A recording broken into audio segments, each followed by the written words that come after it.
जंगल के किनारे सूखी घास और बांस की टहनियों से बना एक छोटा सा घर था। घर कहने को था, लेकिन दीवारें टेढ़ी मेढ़ी, छप्पर से बारिश की बूंदें टपकती रहती थीं। उस घर में रहता था रामू लकड़हारा, बेहद ईमानदार पर गरीब। सुबह होते ही रामू अपनी कुल्हाड़ी उठाता और जंगल की ओर निकल पड़ता।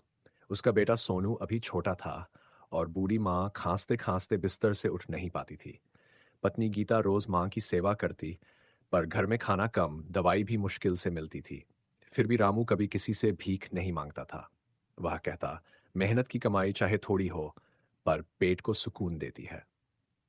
हर रोज वह लकड़ियां काटकर बाजार में बेच आता। दिन भर की मेहनत से मुश्किल से कुछ सिक्के मिलते, पर उन सिक्कों में भी वह माँ के लिए दवाई और बेटे के लिए थोड़ा सा अनाज खरीद लाता। एक दिन जंगल में पेड़ काटते वक्त उसे नदी किनारे एक चमकती हुई सोने की कुल्हाड़ी मिली। उसने उसे उठाया, लेकिन फिर सोचा, ये मेरी नहीं है, किसी की खोई हुई चीज है। अगर मैं रख लूं तो मेरी ईमानदारी मर जाएगी।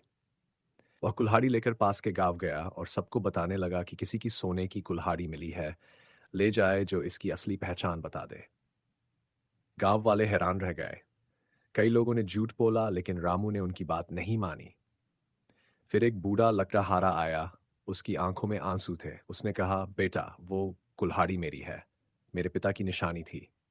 रामू ने बिना सोचे कुल्हाड़ी उसे दे दी। बूढ़े ने उसे आशीर्वाद दिया, तेरे घर में सुख और सच्चाई कभी कम न हो। कुछ दिनों बाद जब रामू जंगल गया, तो वही बूढ़ा उसे फिर मिला।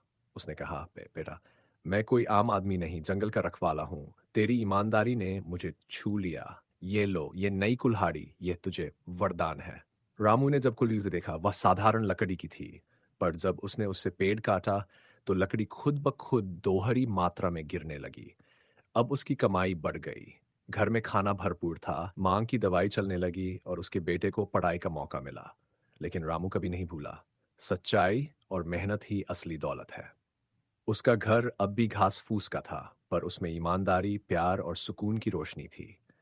कहानी हमें सिखाती है कि अगर इंसान सच्चा और मेहनती हो तो वक्त चाहे जैसा भी हो, भगवान उसके घर का दिया कभी बुझने नहीं देते।